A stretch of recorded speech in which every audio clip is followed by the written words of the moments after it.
right, here we are for another Tim Talk. I'm loving doing these. I hope they're good for you, the viewer.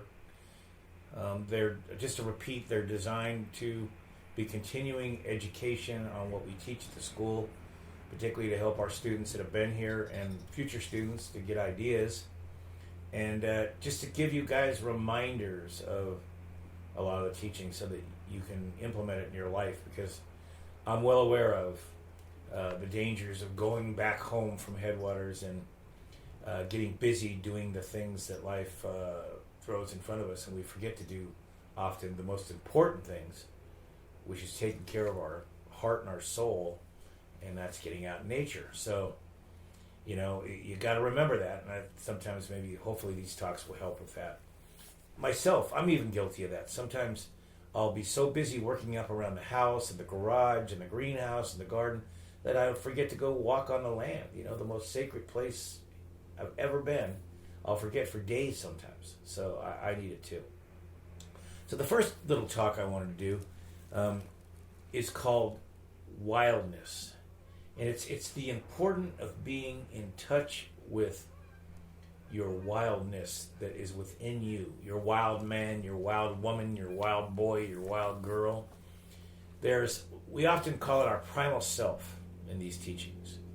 And our primal self is this being that needs to get out and explore the world we live in deeply, to have adventure, to get crazy, to get wet, to get dirty, to climb the trees, to run through the woods, to scream and yell, to observe deeply, to have moments where you're terrified, moments where you're excited, moments where you're crazy. This is important for our literal souls, to bring the wildness out, the wild man, the wild woman, the primal self out. And I think of our primal self as a living being that dwells within our being. And if we don't let it out, often it'll come out in ways that aren't useful in our lives or get us into trouble. There was even this great poem written by Carl Sandburg about the wildness. And, you know, it's something kind of like this. I kind of do my own version, but there's a river that runs through me. It's a wild river. It runs and meanders around rocks, and that river is filled with fish of all kinds, and snails and all kinds of beings live in those rocks, in those areas where the river flows. And that river is a part of me, and I've got to let that river out, or I won't be free. There's a golden eagle that lives in me. It's a big, monumental bird that flies 10,000 feet in the sky and sees all that there is to see, and it eats tasty little rabbits. That eagle lives in me, and it has to get out and be free. There's a bear that lives in me. You all who know me know that bear. And that bear has to get out and sniff and journey with its nose and look at the world around itself, and hunt and to fish and to explore and to climb the trees. And that bear has got to get out. It's got to be free. There is a wildness in me. I can't understand it. It moves my bones. It stirs my blood. It makes me think of wild, crazy things. And I got to let that wildness out in nature, or it won't be good for me. So to give you an idea, you have to build a relationship with this wildness. You have to take the time to acknowledge that it lives within you, and then you have to give it freedom. This is vital, guys. I'm telling you, this is vital. So start to explore it. It's even for those of you that are listening to this right now, you might be saying, I don't know what this guy's talking about. It has been giving you hints your whole life. Your whole life.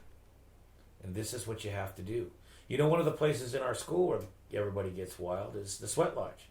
It's a great thing because in the sweat lodge we can be spiritual, really access the spiritual realms, but we also can grunt and groan and scream and yell and sing songs to the heavens until our souls soar. And that is one way to do it. Climbing trees is another way. Going out and alone in the woods, just wandering, is another way. Letting yourself get in the water and go down the river is another way. Get off the trail is another way. Make a fire in situations where you thought you never could and succeed is another way. Run if you have it with your dog through the woods. That's another way. It's endless what you can do. And this brings up another subject that I want to kind of add to this talk, and that is inclement weather. Get out in the wild weather. Whether it's snowing, whether it's raining, whether it's sleeting, get out in the weather. Now, I don't want you to kill yourself. You do have to be wise about it. But think about it in our culture. When the weather comes, most people hide from it. Most people even think of it as negative. Negative. And yet now we're in this global warming situation. We need weather. We need rain. We need snow more than ever. We're missing it. This year of fire is so bad.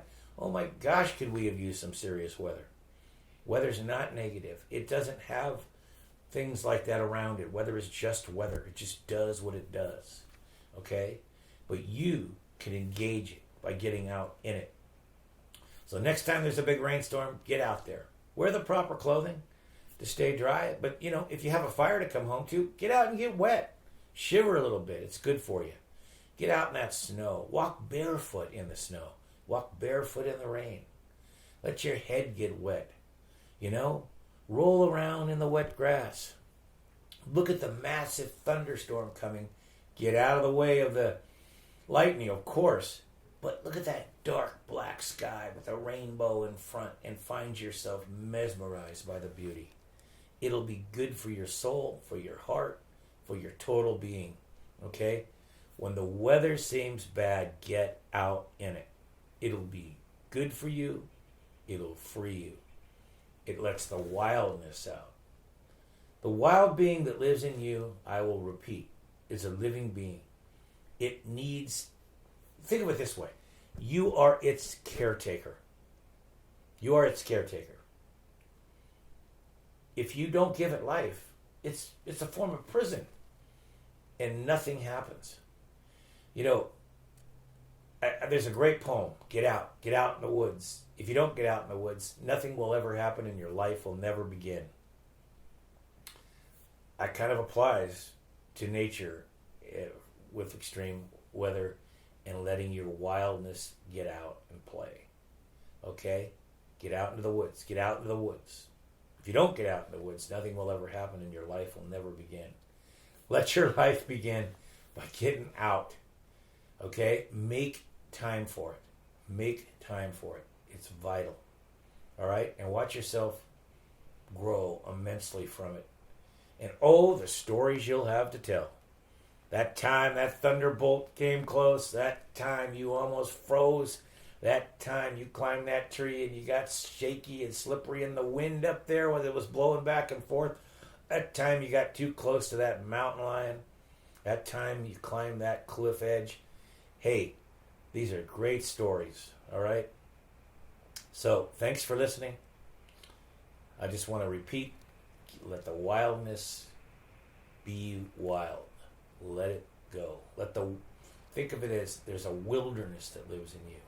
And you want to tend that wilderness, that garden, that wilderness. Let it go. Get out in wild weather is a way to do it. Ho!